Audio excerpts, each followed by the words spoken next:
Our brain has basically been fine-tuned by evolution to detect patterns, and there are a million ways this is the case. I mean, if you've ever seen images in a cloud, toast that looks like a face, this is the stuff, though, where our brains are basically trained to lie to us. It's a very good survival tool, but it's really poorly matched with the way the world operates now, because the sort of idea of very straightforward causes and effects no longer exists at all. Some people infer backwards that someone who's rich must be smart. And that's often not necessarily the case. When you think about these aspects of the American dream, the philosophy behind it is a world of perfect top-down control where everybody gets what they deserve and you just need to work hard and you'll make it. It's obviously not true. The craving for control and certainty is the defining characteristic of sort of 21st century life. I think we sort of have to accept the truth, which is there's a lot of stuff we just don't really understand. We have the illusion that we've basically controlled the world.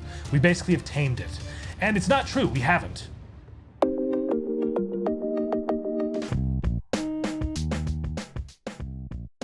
All right, man. Well, first of all, thanks for coming back on the show. I appreciate you doing this. Your new book is quite interesting. It's a little unnerving, right? Because I want things to happen for good reasons, and sometimes that's just not the case at all. Yeah, I mean, it is unsettling. It is one of these things where my worldview was upended writing the book, and I think a lot of readers have said the same to me. But, you know, that's sort of the point of why we read, why we think about these things, is if it just told you what you already believed, then it wouldn't be worth your time. That's true, yeah. So the book starts with the most consequential vacation in history, and I think that's a good place to begin because it really does show you that we're all kind of a hair's breadth away from, I don't know, getting hit by the train that just went behind your house during the recording that we have to edit out and post. Yeah, so the beginning of the book starts with this story of a vacation that a couple took to Kyoto, Japan in 1926. And, you know, it's sort of the standard story of a vacation. They go there and they love the city and they sort of have a soft spot in their heads for it. And then 19 years later, the husband, his name is Henry Stimson, ends up as America's Secretary of War. And he's tasked with determining where to drop the first atomic bomb. And the Target Committee, which is comprised mostly of generals, pretty much universally agrees that Kyoto is the right place. It's got strategic value, it's got an airplane manufacturing hub, it's got propagandistic value, all sorts of things. And so Stimson doesn't want this to happen purely because he went there on vacation. So he twice meets with Harry Truman, and eventually Truman relents and takes Kyoto off the list, and so the bomb gets dropped on Hiroshima instead. And the second bomb was supposed to go to Nagasaki, but there was cloud cover for a few minutes when the bomber arrived. And so it went to, the second plane was supposed to go to a place called Kokura, but there was cloud cover when the bomber arrived. And so it went to its secondary target on the day, which was Nagasaki. So hundreds of thousands of people living or dying in these two cities, quite literally because of a 19-year-old vacation and a cloud. That is, yeah, super unsettling to say the least. Now, it's not like we all have an equal chance of getting hit by a nuclear bomb. I mean, this is World War II. But it's a fluke, and that's the point, right? That's hence the title of the book. But what can we learn by this other than just, you know, I don't know, hug your kids or something cliche like that? Yeah, so there's a whole bunch of lessons that flow out of this. But basically what I'm arguing is that chaos theory applies to humans. And so when you normally think about chaos theory, which many people encounter through the butterfly effect, right? This idea that a butterfly flapping its wings can produce a hurricane, you know, thousands of miles away. Mostly we think about this in sort of physical systems. It's often in chemistry and physics and so on. It applies to us. We are physical matter. Our lives have the same sort of dynamics in lots of ways, where tiny things can make profound differences. And the sort of scientific definition of chaos theory is sensitivity to initial conditions, which basically is just a fancy way of saying that if you make a small change over time in a complex system, it can blow up into something really, really big, as it did in Kyoto or Nagasaki and so on. And I think the sort of idea here is that when you are, you know, encountering this in your own life, nothing that we do is unimportant, right? It might not be totally visible to you what your actions are producing, but the ripple effects of our decisions and our choices and our behaviors reverberate in lots of foreseeable and unforeseeable ways through history and through time in the future. You ever see Quantum Leap when you were younger? and Scott Bakula, or whatever the guy's name is traveling through time, and he's got this AI construct named Sam who's always like, don't do that, because if you do that, then like in the future, all these other things, or maybe just Back to the Future is better, where it's like, what was the weird one? It was like, don't hook up with your mom, because then she won't pay attention to your dad, and then you won't be born, and it's like, the second you make out with your mom, you're going to vanish or something like that. And it's just like, which is gross and hilarious at the same time. But that's why the time traveler movies, they're always like, don't change anything, or don't change anything but the one thing you're here to change, right? That's the whole idea. Yeah, exactly. So what's really bizarre about this is like we all sort of accept that this is how the world works when we think about it in time travel in the past. So like if I say to you, if you go back in time 1,000,000 years and you squish the wrong bug, maybe humans don't exist in the same form, right? Or 10 million years or whatever it is. Or if you go back in time 50 years and you talk to your parents, then all of a sudden, you write yourself out of history. And in those moments, we're accepting that every small change has these incredibly profound effects that are often impossible to anticipate. The point that I always make is that cause and effect isn't different right now. In other words, if you squish a bug right now, or if you talk to someone right now, you are also changing the trajectory of the future. And we just don't think about it because it's so bewildering, right? It's just like so overwhelming to imagine that we're changing the future. But I think this sort of smart thinking that we're always told through modeling or through clever people who write books is that there's signal and there's noise, and all you have to do is figure out the signal and just ignore the noise. I think that's completely wrong. I think the noise of life often diverts trajectories a lot, and it also produces lots of consequential effects. And I think that we're being too clever by imagining that we can just sort of ignore certain parts of reality and focus on the stuff that has big, obvious consequences for our species and for our lives. Yeah, I love how you maybe included yourself, like clever people who write books, available in the show notes for this episode. And if you buy the books from the show, please do use those show notes links, because it helps support the show. Yeah, I'm also imagining what I would have to do to go back 50 years and talk to my parents to screw up them having, like, I'm just imagining, like, I'm your son, and they're like, oh my God, what do you do? And I'm like, I'm a podcaster. And they're like, you're 44 and you have a podcast? You know what, Don? Let's forget the kids thing. Let's just take a lot of vacations. If he's going to be a podcaster, I think we don't need to play this one out in real life. We've seen the previews, and it's not pretty. First off, you'd have to explain what a podcast is to them. Right, I would. I think the other thing that's actually really bewildering to think about, and this is the fragility of existence, is that quite literally anything that you change would delete yourself. And what I mean by that is, and this is the stuff where, you don't go into graphic detail in writing a book, but like the moment that a child is conceived, and I'm sorry we're talking about this in the context of your own family, I was Jordan. Just like, oh man, the visual is brutal for me. But let's just think about this in an abstract way, okay? So any child that's conceived, if the parents stop to have a sip of coffee that day, they have a different kid. Right? If they turn left rather than right when moving from one hallway to a different room, whatever, they have a different kid. But that's true for literally every day before that as well, right? Because it has to be the exact moment. If it's a microsecond difference, if there's any change, you have a different kid. So, when you have a child, it is the culmination of every moment in your life fitting together into that exact existence. And that's where, I think about this really viscerally, not because of my parents, but because actually of something in my family history that I talk about early on in the book, which is when I was 20 years old, my dad sat me down and showed me this newspaper clipping, and it says, "Terrible act of insane woman." Now, we probably wouldn't describe it the same way today, but basically this woman, Clara Maudlin Jansen, probably had postpartum depression in 1905 after having 4 kids in about 5 years. And the oldest kid at the time was 5 years old, and she snapped and decided to take all of her children's lives and then took her own life, right? And so my great-grandfather was married to her. And so he came home to the farmhouse in this place, Keeler, Wisconsin. And the whole family's dead, right?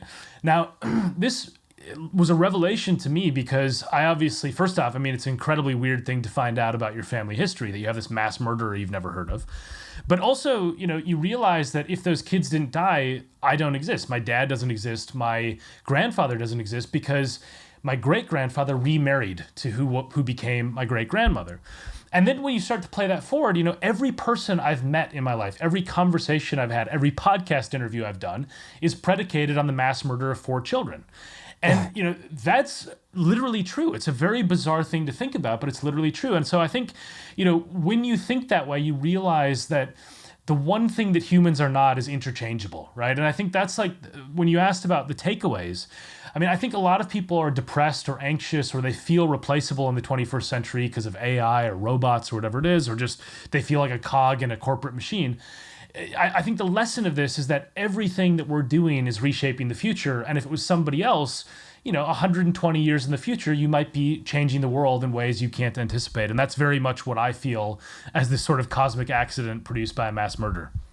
Yeah, that is an interesting way to look at things. And I, as a result of reading the book, I was on an airplane and I was like, that is what's going on in my family history. And it is interesting, right? Because there's like gangsters, organized crime, thugs, which is funny because like tough Jews. Is that I didn't know that was really a thing back in the day, but I guess it was. And then I have some Central Asia DNA of a tiny, well, it's probably not tiny anymore, but I think it's a tiny percentage of my DNA. And there's these people called Yakut, and they're like, Turkic Genghis Khan type of tribe, and I have a little bit of that. And my mom was like, you have other relatives that think they must have that because my great aunt on this side, she had eyes like yours, and another cousin, her sister, her eyes were like they were just like Asian, and we never understood why. And it's because somebody rode through a village and burned the whole thing down and stole all the women, and then we're the offspring of those awkward marriages, or if you can call it that, right? And they either pillaged or they were pillaged, and I'm not sure which one is worse or which one is better, but it gets you thinking about that, and you're just kind of like, we are all the offspring of some pretty horrific stuff. Yours happens to have a newspaper article about it, but you need to go back one or two more generations in pretty much anyone's family, and there's something way worse than that happened that it was not written about because it was everyone and there was no one could read or whatever. Yeah, I mean, I think this is where, when you start to actually interrogate these ideas in a more systematic way, you realize that this is just this giant house of cards that everyone's life is built upon, right? And if you take it back further, I mean, 6 million years ago or so, there was a chimpanzee-like creature that was our basically last common ancestor with chimpanzees. And if those primates didn't mate, none of us exist. You go back further than that, you have the asteroid that wiped out the dinosaurs. I mean, the way it hit the sort of gypsum-rich rock off the Yucatan Peninsula was a perfect killing machine because it produced this incredibly toxic gas and turned the planet to be 500 degrees, right? And if it had been 1 second either direction, dinosaurs probably wouldn't have all died out, mammals wouldn't have risen, humans probably wouldn't have existed, right? So all of our history. You go back further, there's a worm-like creature. I mean, it's just like all this stuff had to be the way it was for us to emerge as we are. And I think, when we think about this, there's sort of a debate in evolutionary biology between what's called contingency and convergence, which, it's a fancy way of saying the contingency theory is the stuff happens or the shit happens theory, right? I had to edit it for the editor for the text, but it was originally the shit happens theory. And then the convergence is the everything happens for a reason theory. It's that, there's sort of order and patterns, and eventually stuff just sort of occurs because it works or because it was destined to do so. And so the argument on the convergence side of things that I love is that if you take an octopus's eye and you take a human's eye, which you should not do at home, but if you were to do these things and put them side by side, you basically have the same eye. And it's because evolution solved the same problem twice in almost exactly the same way with 600 million years of differences in evolutionary trajectories between the two pathways because it worked, right? And this is where I think basically our lives are somewhere between chaos and order. And sometimes things are going to happen because they just work or they are sort of trends or whatever. And other times this tiny little shift changes everything forever. And that's, basically what chaos theory argues. I didn't really realize it, by the way, chaos theory. Who doesn't think of Jurassic Park when you mention that, right? It's like life finds a way. That's Jeff Goldblum's magic moment right there. I didn't realize the asteroid that hit the planet. I just figured the impact kicked up dust, something nuclear holocaust, and all the plants died, and therefore all the dinosaurs that ate plants died, and then all the dinosaurs that ate those dinosaurs died. I didn't realize there was essentially, it hit a mountain of something that burned everything. That's crazy. Yeah, so it is really crazy. So basically, there's this gypsum-rich rock on the seabed off the coast of the Yucatan Peninsula where it hit.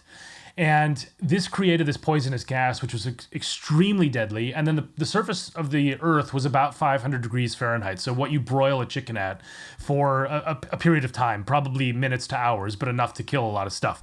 And this is the really crazy bit. So everything that's alive today, right? Like any animal you see, any plant you see, it was able to survive for the animals because it could either swim or dig. That's it. Everything that could swim or dig, I mean, not all of it, but a lot of it that survived either was swimming or digging. And so, that's basically the evolutionary history of all the stuff around us. A load of body plans and types of animals died out.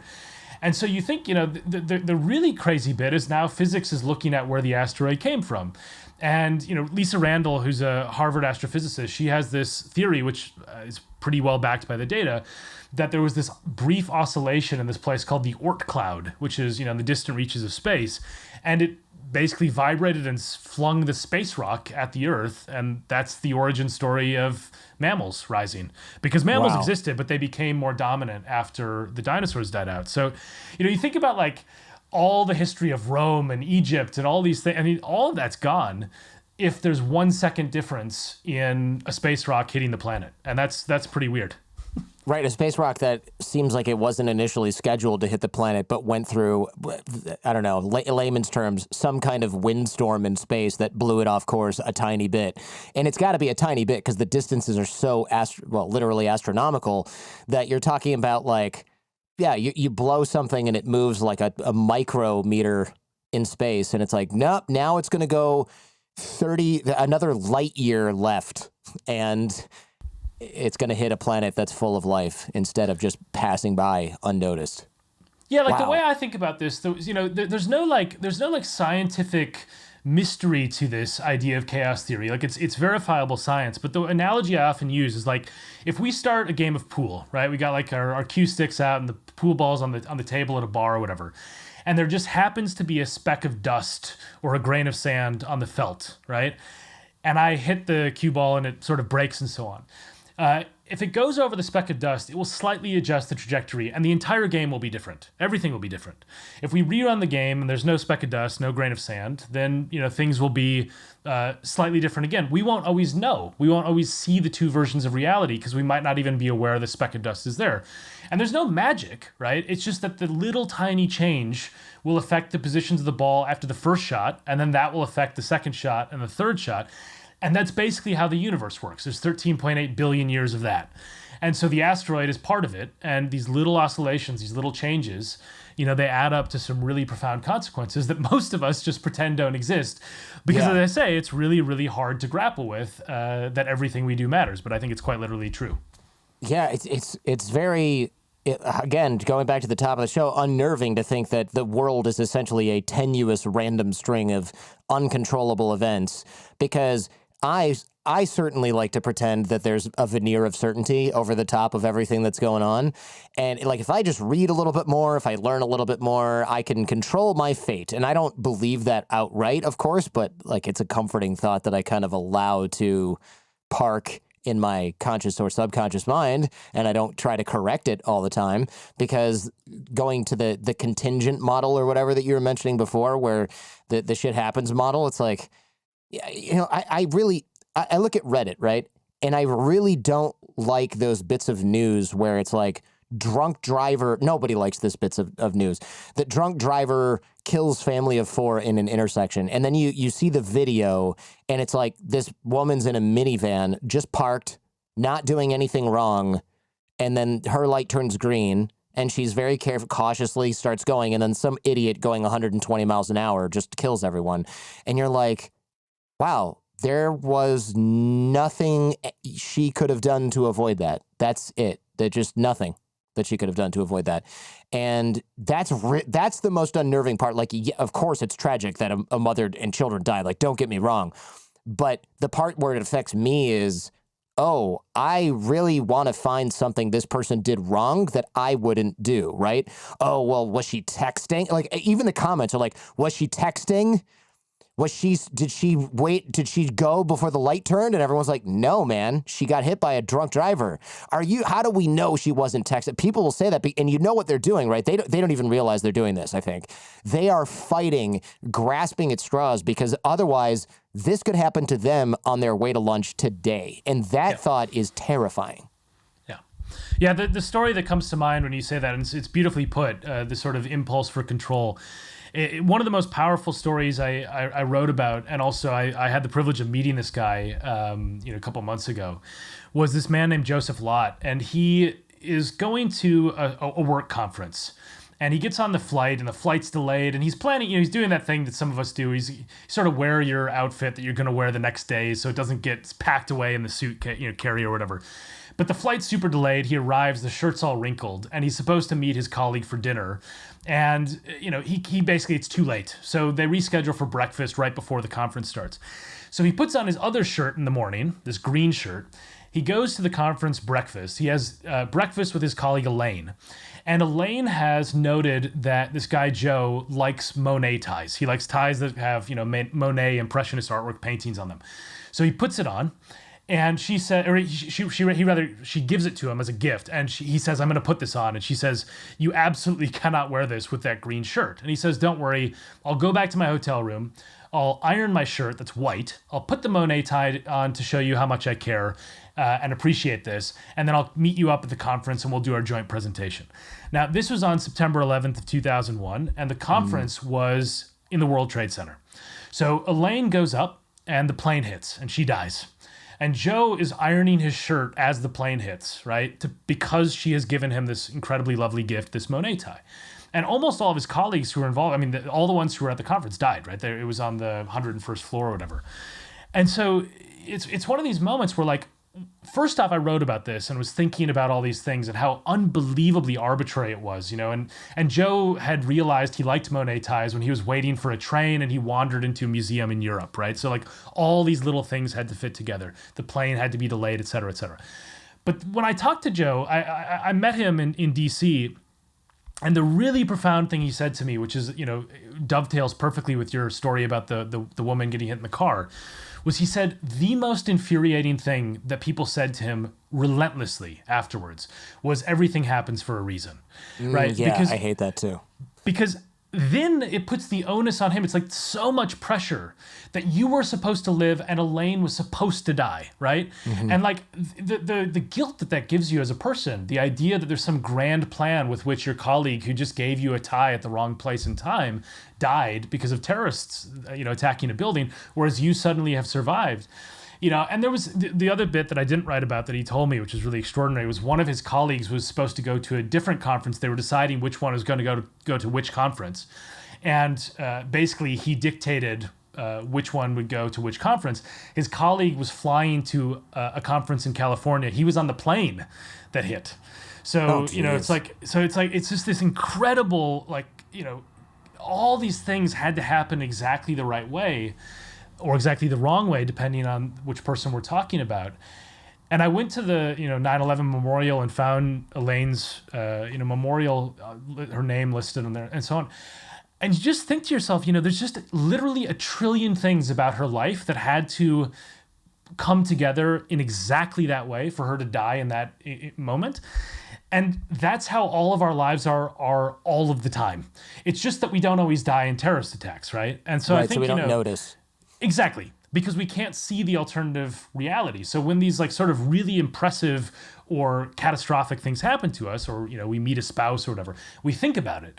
The rest of the time, we don't think about how turning left rather than right has fundamentally changed our future, but it has. It absolutely has. And I think that's the kind of stuff where when you extrapolate it out to society, that's when it starts to get quite bewildering, because there's 8 billion of us intersecting and adjusting each other's lives constantly. Yeah, this reminds me of, I think it's in your book, actually, you said before physics, predicting something like billiard ball movement, you just was like impossible. Oh, yeah, no idea. You're going to hit it's going to go in different directions. That's all I can tell you. There's no way for us to find out which direction it'll go in, other than our brain might say, like, if you hit it a little bit left, it'll go a little bit right. And you're just like, oh, okay, it's not an exact science, but it is, because it's called physics.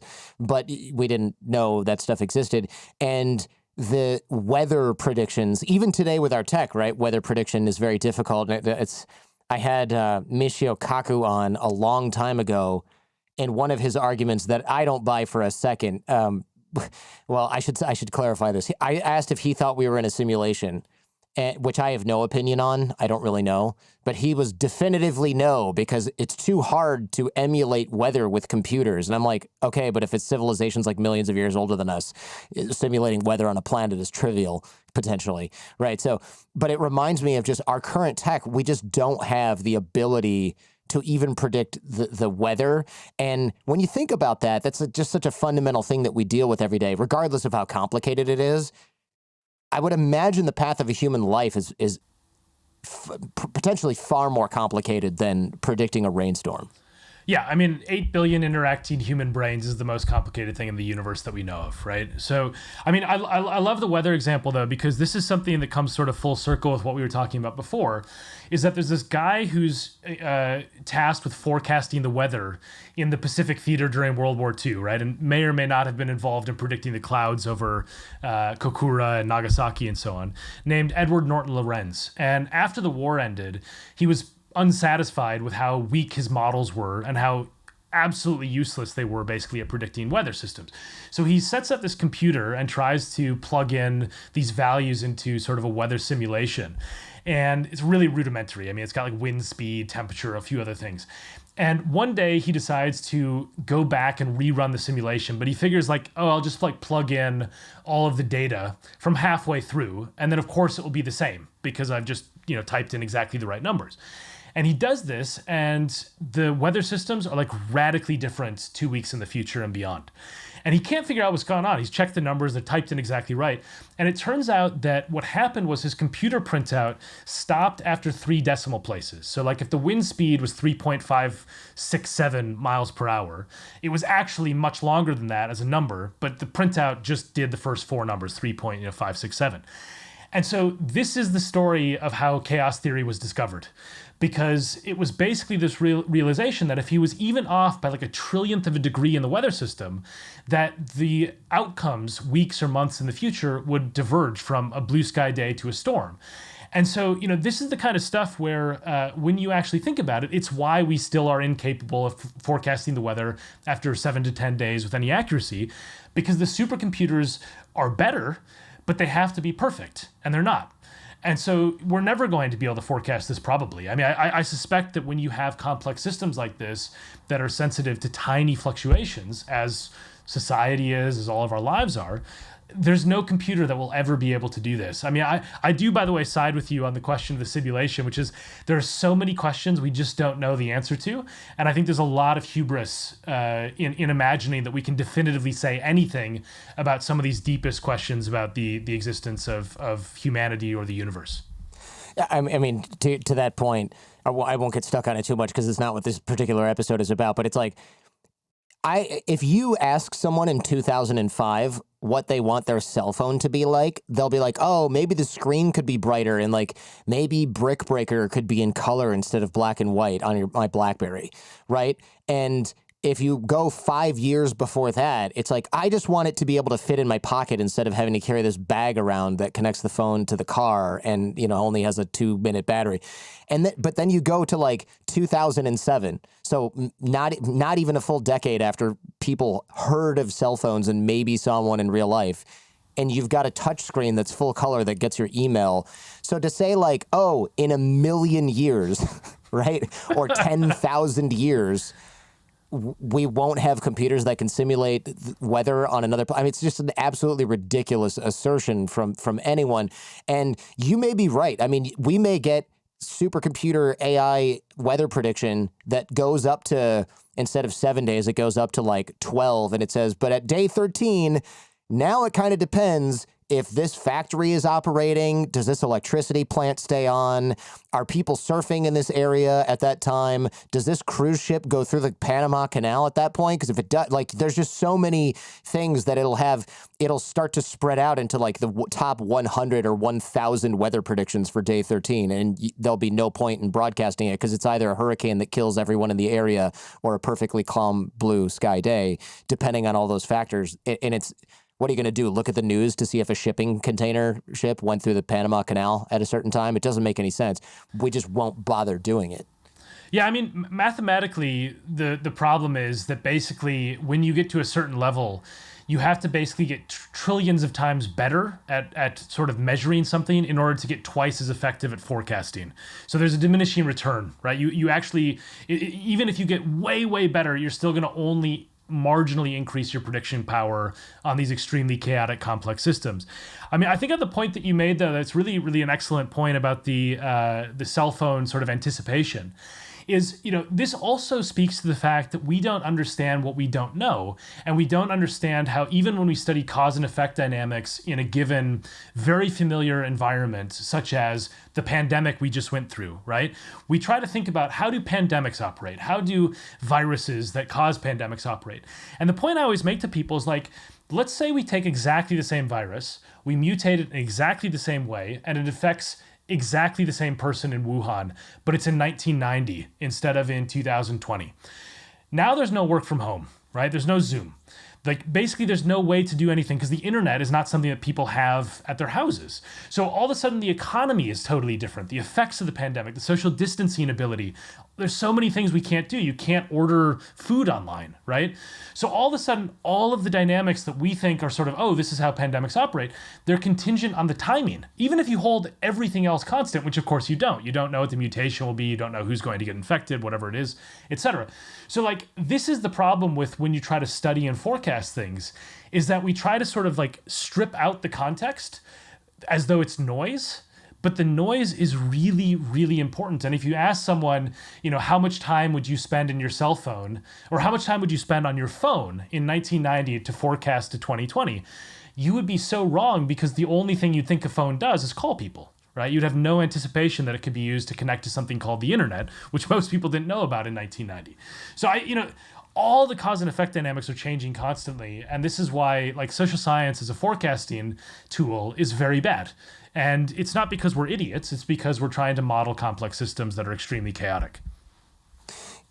The idea that stuff just happens, it's something that it's still taking me a while from this conversation in the book to just sort of let it sink in. And part of it is just I'm very reluctant to admit that to myself. And when I think about it, I can accept it with some small things, but I really hate the idea of it when it comes to big things. And I think going back to like the getting hit by a drunk driver kind of stuff, or the example of the sliding doors movie that show fans have written to me about, because there's a story where I got like kidnapped in a fake taxi and I did this whole thing to get out of that situation. It's a whole episode of the show. If people want to look for the kidnap episodes, just search for kidnap in your podcast app. But everyone's like, this is a sliding doors event. Like if you had just looked out the window for longer or looked at your phone, which didn't exist, which is I always say, like, if I'd had Instagram while I was in that fake taxi, I would just distracted myself with it, but I didn't. So I was just staring out the window, noticing how he wasn't taking me to my destination, and it panic welled up until I fought back. Every small thing matters. And there's no rewind button in the movie, so we have no way of knowing which moments are actually salient. And I think that's kind of important. Like if you're getting kidnapped, like every moment is salient. But if you're walking through a mall in China and the escalator eats you, we've all seen those horrific videos. Like, you don't know that you getting on that escalator is the end of your life, potentially. Like, no reasonable person who functions without debilitating anxiety would ever think about that. And I think getting around this is tough, man. Because, again, I think you could read this whole book, listen to this whole podcast, and you'll be like, small things happen for absolutely no reason. And it's like, yeah, but so do big things. I don't want to sell myself on that idea just yet. Yeah, so I mean, the thing is, I think you can cope with this in a relatively straightforward way, because it doesn't really change a lot of things about how I make decisions probabilistically. I mean, I'll explain what I mean in the sense that I have this term that I coined called the snooze button effect, which riffs off the sliding doors film, but is basically something that's more familiar to all of us. So, because not all of us catch a train every day, right? But a lot of us hit the snooze button pretty regularly, or we think about hitting the snooze button. And the idea is that when you sort of wake up and slap the snooze button, and then you imagine your life rewinding by 30 seconds, in this version, you don't slap the snooze button, you get out of bed. it's not just the case that your day is going to be different. It's the case that your life is going to be slightly different. And it's not always going to be the case that it's always profound stuff. I mean, you might still end up at the same university. You might still end up meeting the same spouse, but you'll meet them in a different way probably. And I think this is the kind of stuff where it all fits together, right? There's sort of this unbroken, infinitely long thread that produces each moment of our lives. Now, that doesn't mean that I just walk into traffic because maybe some fluke will save me, right? I still think probabilistically. I know that there are patterns and there's some order to society, and these things are how we sort of structure our lives. But what I do think is really important is on a philosophy level about how you think about your life. If you understand the limits of our understanding, like if we know what we don't know, and also we accept that the world is more arbitrary and random than we believe it to be, we will have less hubris. We'll have less top-down certainty that we can control things, that we know what we want, that if we do this, then that will happen, right? So it gives you more of an appetite for experimentation, and it gives you more of an appetite for sort of accepting the limits of what we can know with certainty. And I think both of those are actually really healthy outlooks to internalize, because, I think the sort of experimentation of life is where you often find better stuff. And that is something that is born out of a belief that you don't know all the answers. If you knew all the answers, you might as well optimize for everything. And I think a lot of our culture tells us to optimize constantly, even in environments where we don't really know what the answer is, or we don't know what's best for us in our lives. Thanks for watching on YouTube. Remember, you can also enjoy The Jordan Harbinger Show on Apple Podcasts, Spotify, or wherever you listen to podcasts. Our podcast feed is a treasure trove of insights from intellectuals, authors, spies, artists, athletes, pioneers, engineers, former mafia bosses, and business leaders, all sharing their secrets to success. For more information, click the link in the description. Now, back to the show. There's a lot of philosophical stuff. We could go down a rabbit hole with that. I do love some of these nature flukes, though, like nature evolution, nature stumbling upon, if you can put it that way, solutions to common problems like the octopus eye and the human eye. And the book, you give a couple of mentions, like there's different crab-like life forms that evolve totally separately. But more interestingly, we learned something from poop. What did we learn from poop, Brian? I think are you referring to the urine? Is this the one of the binturong? It was E. coli. Yes, the E. coli thing. Okay, yeah. I thought you were talking about this. One of my favorite things is the binturong, which is this animal that pees out the same smell as movie theater popcorn. Exactly the same compound, right? So it's very bizarre in evolution. But yeah, okay, so E. coli. This is a very interesting study. So I flew out to Michigan State to meet these researchers who have done what I think is the most interesting study I've ever come across that is very difficult to make sexy because it's about bacteria. But it tells us something really interesting. So basically what they did is they took E. coli, right, this sort of standard bacteria, and they cloned it 12 times. So you've got 12 identical strands, genetically identical strands of E. coli. And what they've been doing is they've basically been evolving it unbroken for over 30 years. Wow. And they put it in this little flask. They're in 12 flasks. And there's no predators. There's nothing in there. All that they give it is some glucose, which is its food, and some citrate, which is a stabilizing unit, right? And they just let it evolve. And they see what happens. And it's trying to test this idea of like, does the world exist towards convergence of order, or does sometimes just stuff happen? Now, for like the first 15 or 20 years of the experiment, the answer was that order exists. Like all of the different 12 populations were getting better at eating the glucose, as evolution would predict. It was getting more fit in the Darwinian sense. But it was basically the same, right? They were sort of doing the same things, getting better in roughly similar ways, and et cetera. One day in 2003, a postdoctoral researcher comes into the lab, and one of the flasks is cloudy. And they sort of think to themselves like, oh, we screwed up, right? Like we've contaminated it by accident. So they throw it away and they restart it because E. coli can be frozen. So they freeze it every few days or whatever it is, or every few months. I forget exactly how frequent it is. But they basically just restart it from the last generation. And the point is that a few weeks later, it turns cloudy again in exactly the same flask. So finally, they DNA sequence it. And what they look at is they try to figure out what's going on. Now, what's incredible is that this one out of the 12 populations has evolved the ability to eat the citrate, which was not supposed to be food, wow. right?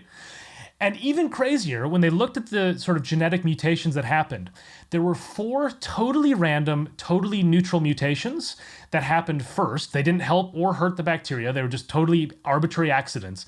And then the 5th allowed it to eat the citrate, right? So if those 4 random mutations had not happened in exactly the same way, in exactly the same order, then the 5th would not have been possible. So it's like this incredible house of cards for the citrate mutation to happen. But forever now, that lineage is different. All the 11 others are still exactly the same. They're still just chomping on glucose, unaware that they've got this other food source available to them. And the one is totally different. And this is how I think the world works, right? The reason I fixate on it is because I think this is basically a parable for history, for our lives, etc., where you can imagine replaying the tape of life, replaying, World War II with or without D-Day, and seeing, is there that little moment that changes everything forever? And in the bacteria's case, it's scientifically proven, I think, that yes, every so often, this little mutation happens, and the species will never be the same. It will never go back to just eating glucose.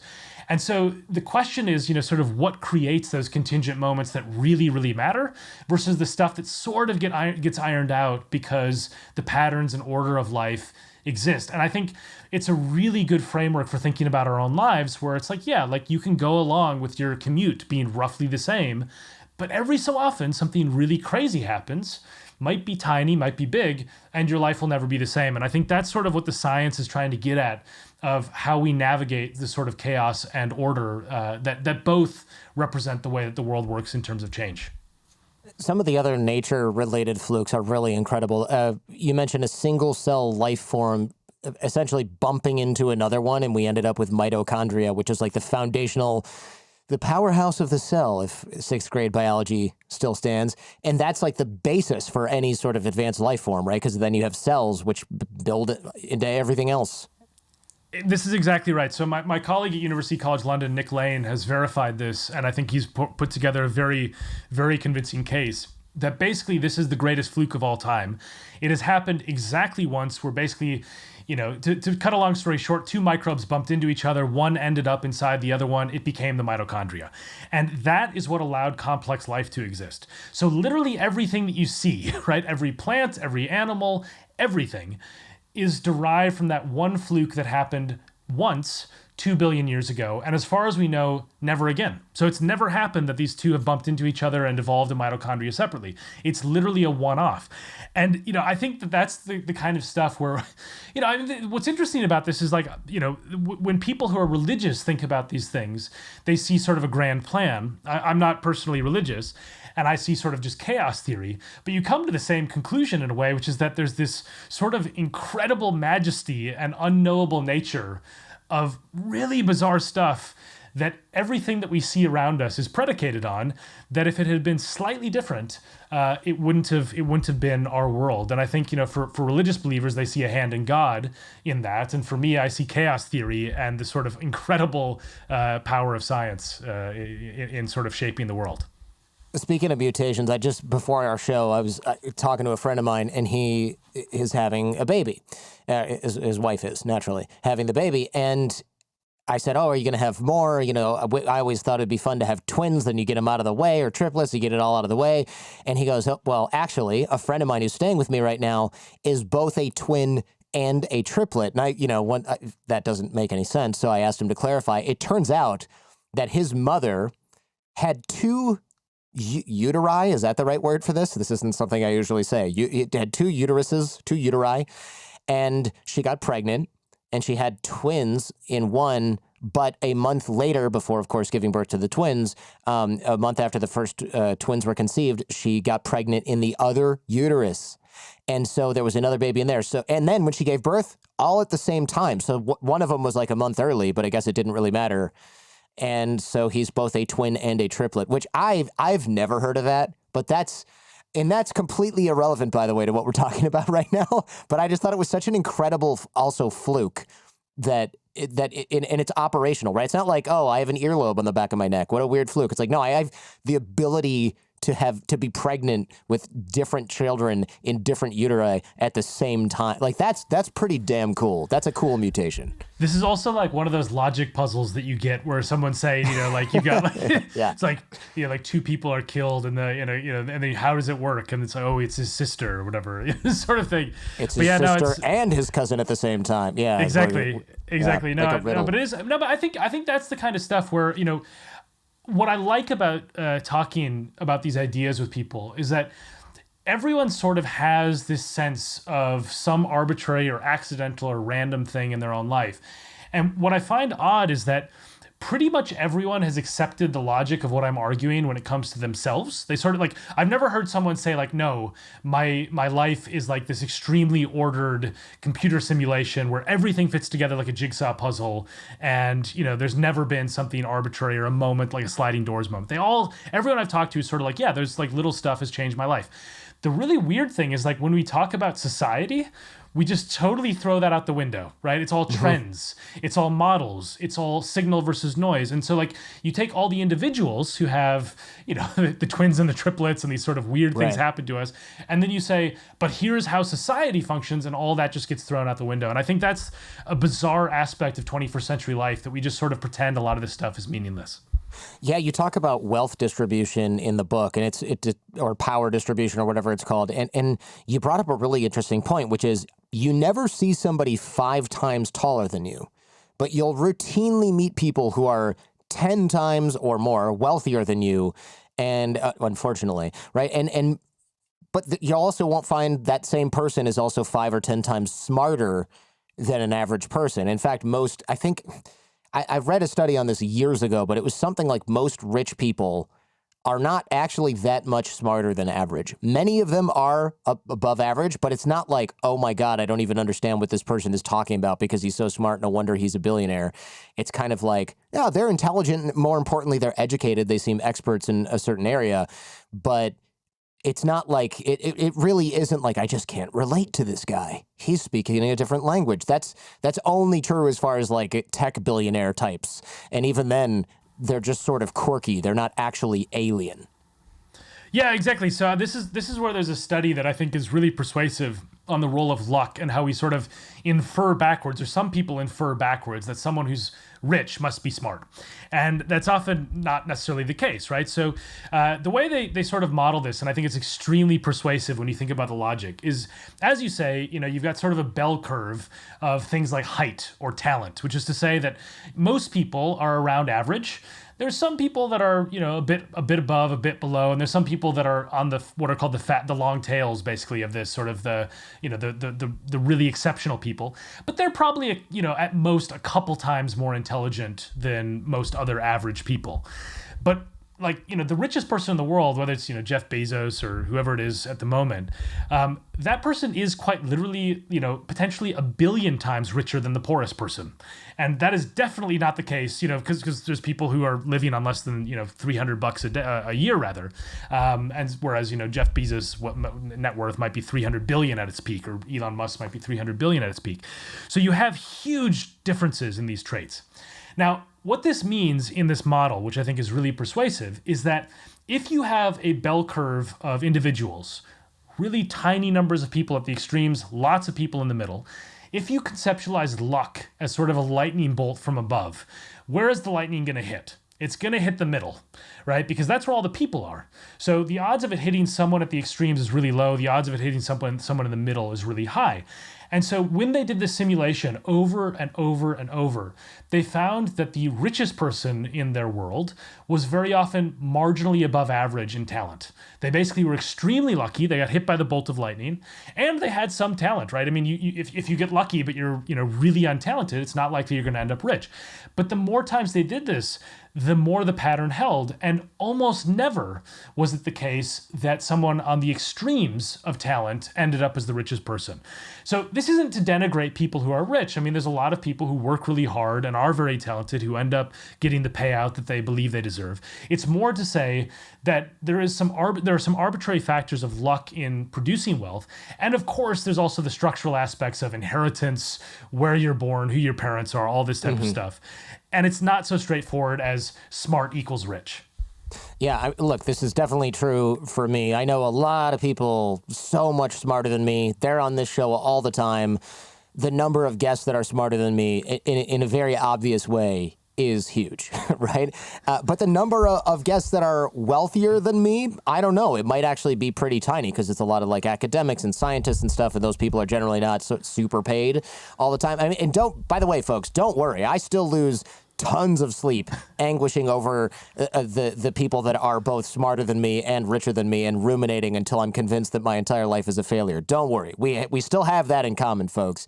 But it is quite interesting that this distribution doesn't end up that way because when we look, growing up in America, there's this fallacy of meritocracy. There's this fallacy of meritocracy that is quite striking when you get to be an adult and you're like, wait a minute. And everybody who's had a job, right? Everybody gets like a minimum wage job as a teenager or in their 20s. This is what hits you first. You're like, wait, my manager is actually an idiot. Or the owner of this business is an actual moron. How is this person rich? Oh, their father owns a hockey team. Like, that's your qualification. You are useless. It's not just an illusion. You're actually this dense. You have an out of touch. And it's quite interesting. Like, I remember hitting that at age 17 and being like, oh, being smart, being good in school, this is not necessarily like all it takes to have a successful lifestyle. A lot of these really successful people are getting by just fine being complete airheads. And it's a little scary and demoralizing at first, but I guess, I don't know, you learn to work around it. Yeah, I mean, I think this is something where, you know, when you think about these aspects of the American dream, right, which is sort of, you know, it's the myth you're talking about of sort of the meritocracy.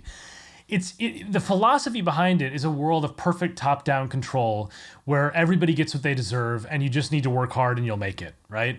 And that's just, it's obviously not true. I mean, if that was true, then we wouldn't have had things like slavery, right? Right. You just work a little harder and then you'll be super rich. Obviously, there's structural social factors that have had impacts on, whether someone succeeds or not. But I think there's an interesting overlap here with also like self-help culture. Because I think self-help culture basically tells you, like, oh, if things go wrong in your life, it's basically up to you to fix them.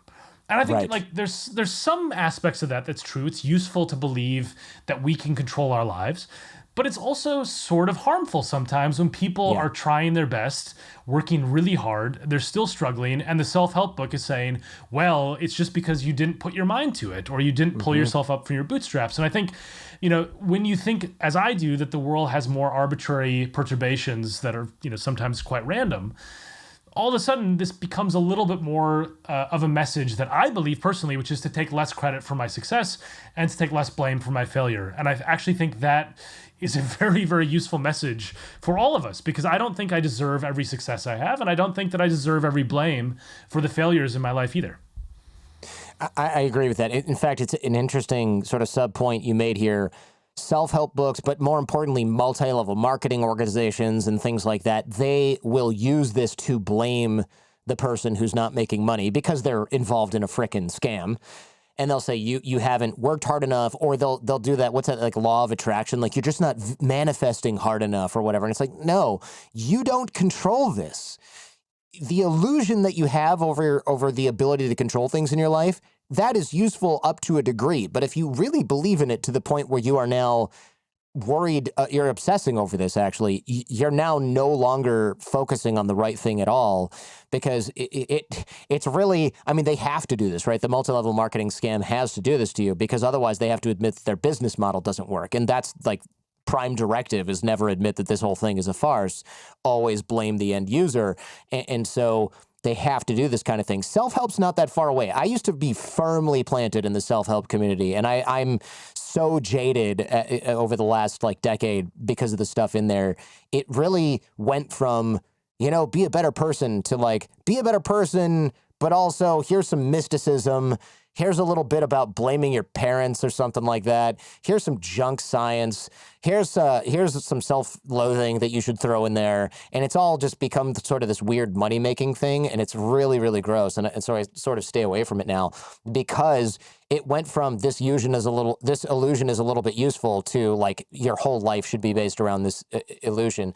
But it does lead me to the question, if everything is seemingly so random, why do our brains seem so keen to give us the impression that this isn't the case. Like, I know it's comforting, fine, but it seems like we're all just lying to ourselves.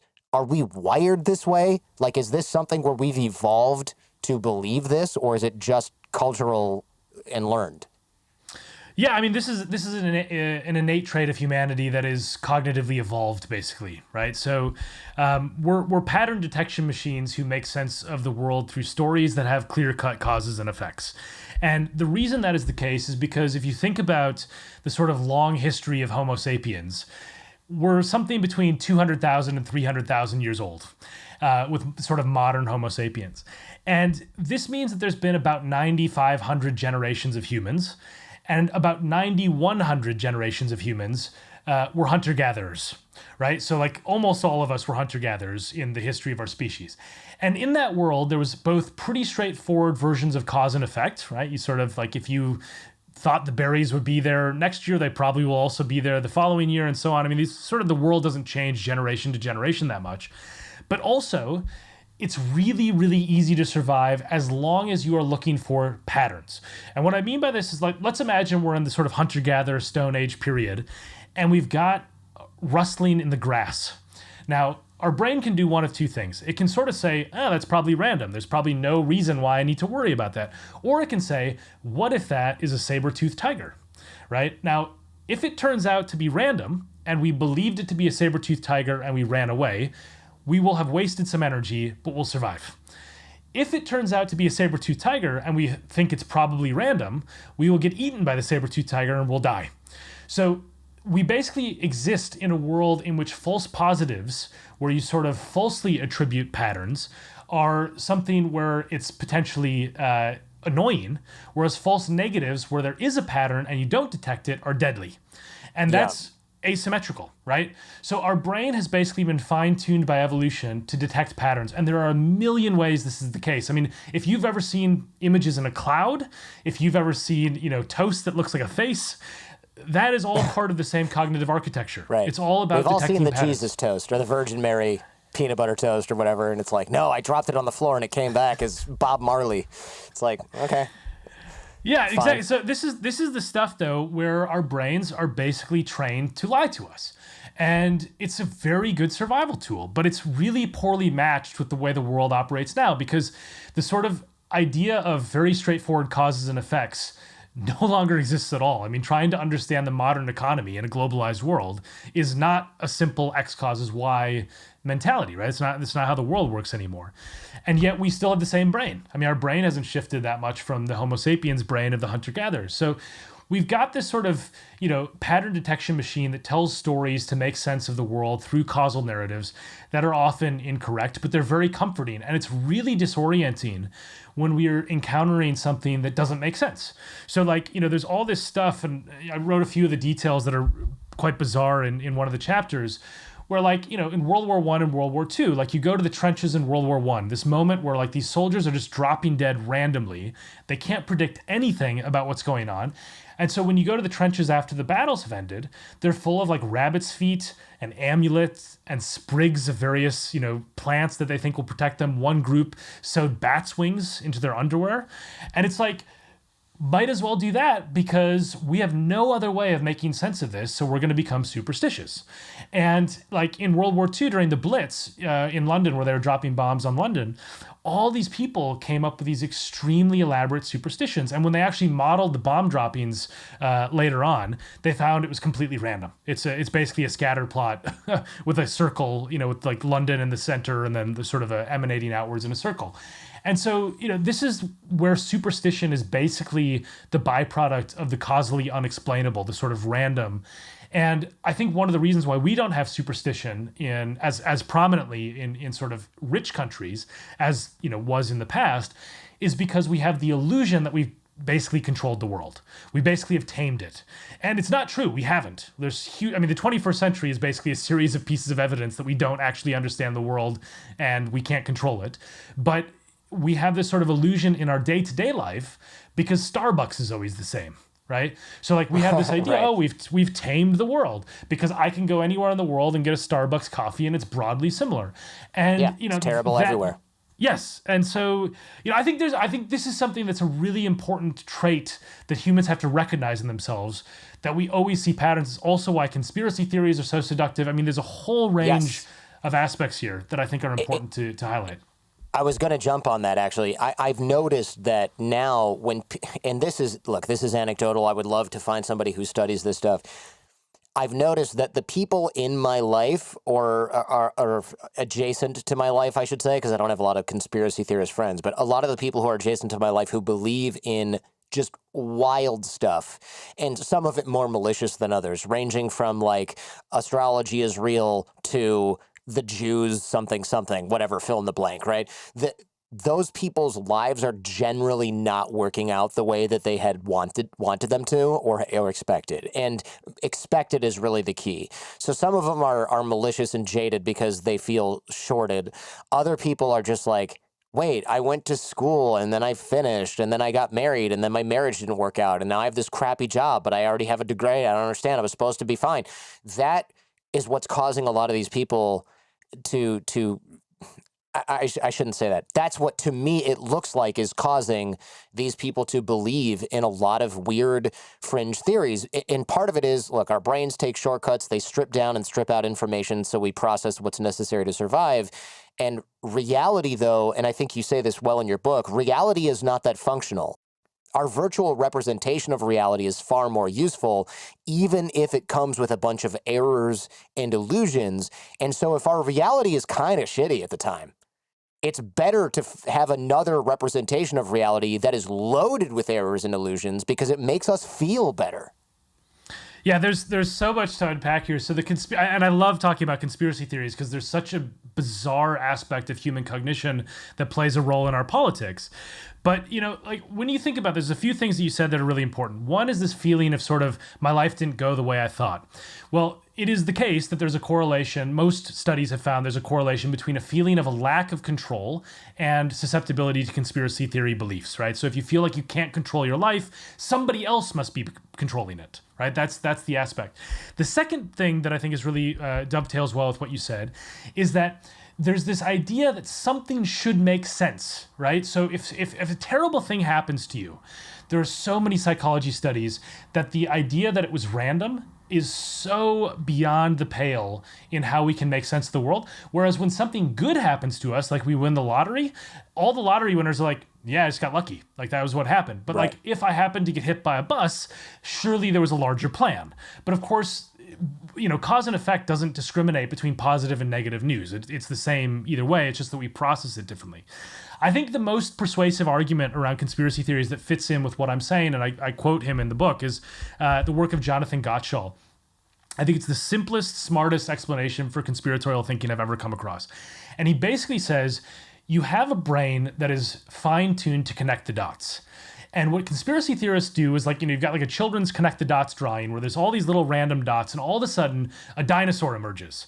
And once you see it, you can't stop seeing it, right? And what he's saying in this is he says there's a narrative bias where when people connect the dots in a story, it just lodges in our brain. Because QAnon, if it was written by Hollywood, if it didn't actually exist in the real world, if it was just purely fictional, it would be a thriller. It would be a hell of a good story. And then the journalists or the debunkers or whatever, the people who are saying QAnon is fake, they're saying there is no story. It's like trying to go back to the world of the connect the dots drawing where you can't see the dinosaur. It's impossible, right? So the point is that, and I think this is something that really is persuasive to me about why there's been an explosion more recently, is because another analogy I use is, I like to read murder mysteries to unwind, right? Sort of this mindless puzzle. And what you have in the murder mystery genre is a series of totally random clues that in the last 20 pages all make sense. Like Poirot or like Sherlock Holmes or whoever it is comes together and says, this is why all the random stuff actually fits together perfectly.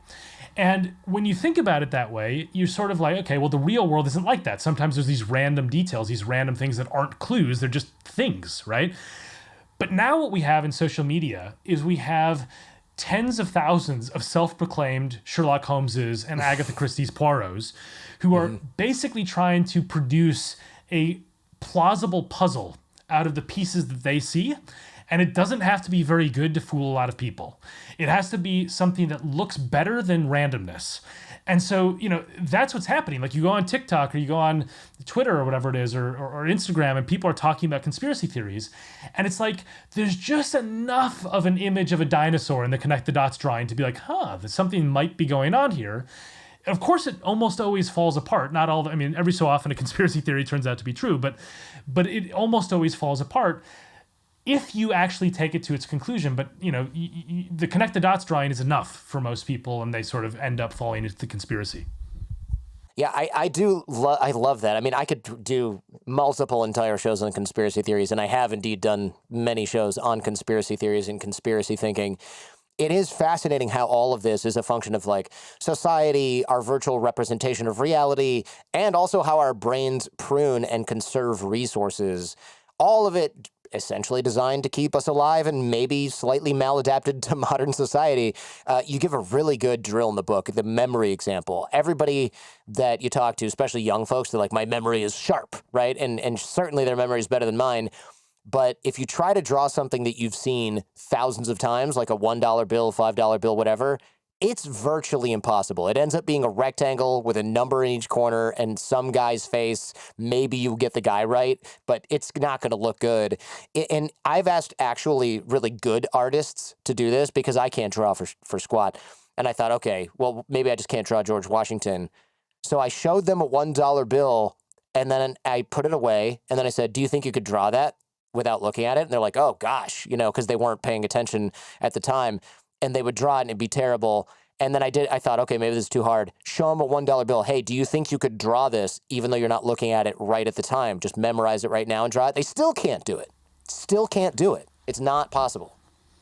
Yeah, so our brains would be overwhelmed if we actually processed reality in this sort of snapshot way, right? And just stored everything in its perfect format. There's just an infinite explosion of data around us constantly. Like imagine that you're walking through a forest. Your brain cannot capture every leaf. It would be insane if your brain tried to do that. It would become overloaded. So instead, it sort of makes a mental representation. And that's how our brains evolved, right? They sort of create these shortcuts. And the cognitive shortcuts, they allow us to survive. That's basically the engine. It's how can we design something? This is what evolution has done. I'm not saying that there's some, top-down control, but what evolution is basically doing is it is producing something that will make the organism survive long enough to reproduce. And so brains that are good at navigating complex reality and retaining the stuff that helps you survive, but deleting the stuff that isn't important, are very, very good at this. Now, of course, this creates cognitive biases. This is why there's all these sort of realms of psychology about how this sort of arbitrarily created meat computer in our heads, if you will, allows us to process the world in sort of strange ways sometimes. This also, by the way, gives me the sort of, probably my favorite story in the book that I've never talked about in an interview is from these beetles, these jewel beetles in Australia. And it illustrates this point perfectly when we take it out of our own realm and apply it to something else. So the jewel beetle is like us. It doesn't perceive reality perfectly. It has shortcuts, just like we do, cognitive shortcuts. And so when it's looking for a mate, when the male jewel beetle is looking for a female jewel beetle, it's not looking for something that it knows to be a female jewel beetle. It's looking for something that's the right size and has the right dimple pattern on its shell. Now, this makes perfect sense and it works really, really well. The problem was, by complete fluke, if you will, a beer company in Australia designed a bottle that was exactly the same size and had exactly the same dimple pattern as the female jewel beetle. And so these scientists... Are these really big beers or really big beetles? Are these really small beers or really big beetles? It's a great question. So the males are way smaller than the female, and the female is the size of a beer bottle. And so you have this thing where these scientists go look for, and they may not be exactly the same size, but they have exactly the same dimple pattern. It's like uncanny how similar the dimple pattern on the bottle is from the shell.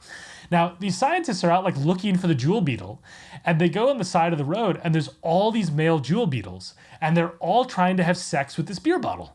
They're all trying to mate with it, right? And they're like really, they actually, it's hilarious. Like the language they use is extremely scientific to describe trying to, basically have sex with a beer bottle. female. Right. But it's this thing where actually this was going to kill off the species because Yeah. they were all trying to mate with this inanimate object instead of the female. So they had to convince the Australian beer company to discontinue that kind of bottle design. But the point I'm making is that like every species rather in the universe has these shortcuts. Its brain has evolved to sort of navigate reality in the most useful way. And this is where, sea turtles, for example, they decide where to go based on moonlight. And that's how they decide where to lay their eggs. They orient themselves relative to moonlight. So all these coastal cities have had to put in ordinances around light because the sea turtles were getting confused by all these condominium lights and they were dying. Right? They were laying their eggs in non-viable places. The hatchlings were dying and so on. And it's just another shortcut. So every creature in the world, including us, navigates through this arbitrarily evolved brain that isn't perfect. It's not actually reality. I mean, there's a million wavelengths of light that we can't see. They're still there, but our brain has not evolved to detect them. So our little slice of reality is not actually the same as reality. What's even more fascinating is we don't know we're taking these shortcuts when we're doing it. And you have a really interesting example in the book about a brain that had the halves severed. Can you speak to that a little bit? That's very bizarre, but totally tracks with everybody we know, right? Everything we know about humanity. Yeah, so there's this thing called split brain experiments, and there's a part of the brain called the corpus callosum, which effectively is the channel between the left hemisphere and the right hemisphere. And every so often, these have to be severed because somebody has such severe epilepsy that the only possible solution is to basically cut this connection between the left and right side of the brain. Now, what they've discovered in these experiments is that you can basically therefore give inputs to one side of the brain but not the other, because they can't communicate. If you basically cover one eye so that they can only sort of see one thing in one side of the brain and not the other, you can verify that only one side of the brain has been exposed to the stimuli. Now, the crazy thing about this is that the left side of the brain acts as what they call the interpreter. So if the left side of the brain is never given access to what the right side of the brain has perceived, it will invent a reason. It will invent something that's plausible. So if you show it a series of pictures, for example, or objects, it will come up with some connection, even if the right side of the brain has been exposed to the actual reason why they've been shown.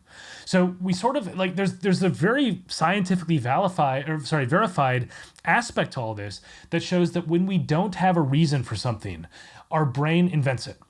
And that is the way we make sense of the world, because it's just not evolutionarily useful to be bewildered by things. It's so much more adaptive for our survival to infer cause and effect. And I think, when you think about how our brain has evolved to navigate the world, what it's basically trying to do with everything it sort of encounters is, what is that? What are its intentions towards me? Am I in danger? What does that thing want? That's, sort of when you encounter a frog or when you encounter a saber-toothed tiger, the brain that accurately answers those questions survives. So it figures out the frog, unless it's poisonous, is not dangerous, and, it figures out the saber-toothed tiger is. And over time, the things that accurately detect these patterns have kids. And then that's the future of humanity, right? So this is the kind of stuff where the more you think about this, the more bizarre it is to understand that we have this sort of arbitrarily determined brain, and that's how we make sense of everything around us in the entire universe. I know this is not the point at all, but tell me how, if I show half of my brain something, the other side even knows that I've seen it if they sever the connection between the two halves. So it doesn't. So that's the point. So you basically are able to isolate it out. So you can show inputs to one side. And then, for example, let's say that I show you a snow shovel, okay, to one side of your brain. And then I follow that up with showing you a chicken coop, okay? So now you've made a connection that the shovel is for the chicken coop. Then I show the other side of the brain just the shovel. It will make some story up about snowfall. It will make some story that's more plausible and more direct. So it's basically this idea that you have, you can show inputs into the different halves of the brain where there's actually more information that makes sense but is somewhat surprising. And the left side will infer what it thinks is most likely. So it comes up with a causal story to make sense of these ideas. And I think this is the stuff where, it's the left side that's deemed the interpreter. If people want to look these up, look up split brain patients, split brain experiments, and the interpreter left hemisphere and so on. There is some pretty wild stuff that they've been able to show, and they've done it in different species and so on. It creates questions which I can't answer, obviously, about consciousness as well. I mean, there's questions about, are there different lobes of consciousness in the brain that happen to be independent but feel unified because of the corpus callosum? This gets really, we won't go down the rabbit hole, but it gets really weird when you think about octopuses, because they've got 9 different brains, basically, because 8 of their brains are in their arms and 1 is in their head, or their mantle, as it's called. There's a lot of really weird stuff, because the octopus, when you sever its arm, still does the things it's supposed to do, because it has the neurons in the arm and so on. So there's, pretty weird stuff. And I think the main thing that I've sort of internalized in researching this book about the arbitrariness and randomness of the world is there's so much stuff we don't understand. And I think that's where, the craving for control and certainty is the defining characteristic of sort of 21st century life. I think we sort of have to accept the truth, which is there's a lot of stuff we just don't really understand. All right, so I know I'm not alone in feeling a little bit uneasy and knowing how tenuous everything is, how seemingly arbitrary. Leave us with, in closing, leave us with something positive, because you seem quite positive about all this, even though half of what we're talking about is death and destruction and potential extinction. It's funny. There's a lot of people, when I talk to them, they think you're going to be a nihilist, and I couldn't be more the opposite. The third part of the subtitle, I'm not trying to plug this. It's just that it's important for this answer. It says, why everything we do matters, right? And I think that there was a worry I had that people would think I meant this in some sort of like BS way, like, oh, it's flowery language. I mean it completely scientifically, literally. I mean that every action, every moment of our lives is both the culmination of every single thing that came before us in exactly the pattern it had, right, from the Big Bang onward, and also that we are therefore part of that story, where every decision we ever make, every person we talk to, every moment of kindness or cruelty, all of that is shaping how the world will be for someone 100 or 1,000, or even, if humans exist, 1,000,000 years in the future. And so the one thing that I feel intensely, and I believe to my core, is this saying that I come back to a few times, which is, we control nothing, but we influence everything. And I like that message so much more than the illusion of control, because first off, it's scientifically true.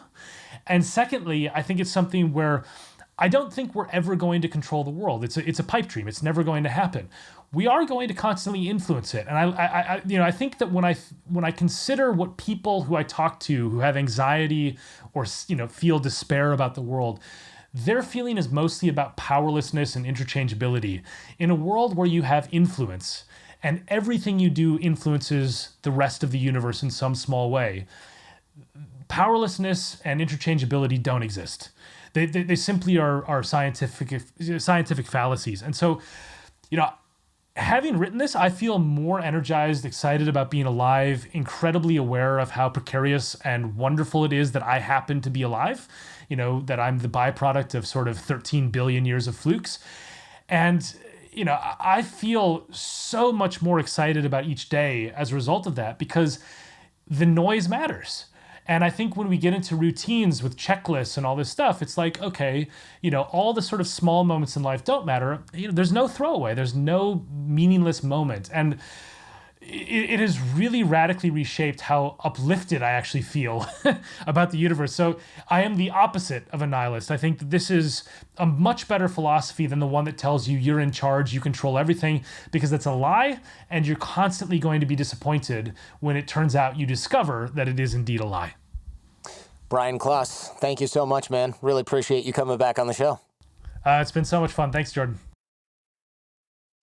Thank you for checking out this entire episode on YouTube. If you want to follow up on this topic, check out our podcast feed or visit us on our website at jordanharbinger.com, where you can learn more about our guest and dive even deeper into what we discussed today. And remember, YouTube is not the only place that you can check out The Jordan Harbinger Show. Any podcast app should have us. Check out the links in the description where you will find access to our shows that don't appear on YouTube, like Skeptical Sunday, where we debunk topics like crystal healing, GMOs, conspiracy theories, homeopathy, tipping, even lawns, to find out if they're backed by science and logic or if they're just complete nonsense. Spoiler, many of them are complete nonsense. Also, our Feedback Friday shows where we help people escape from cults, get raises at work, and take all manner of questions from you, the audience, all the way down to the bottom of the barrel. And every episode of The Jordan Harbinger Show has something useful you can take away and apply in your own life and help you the overwhelming and paralyzing. Yes, but we are here to help. And if you and subscribe, like, comment, and subscribe.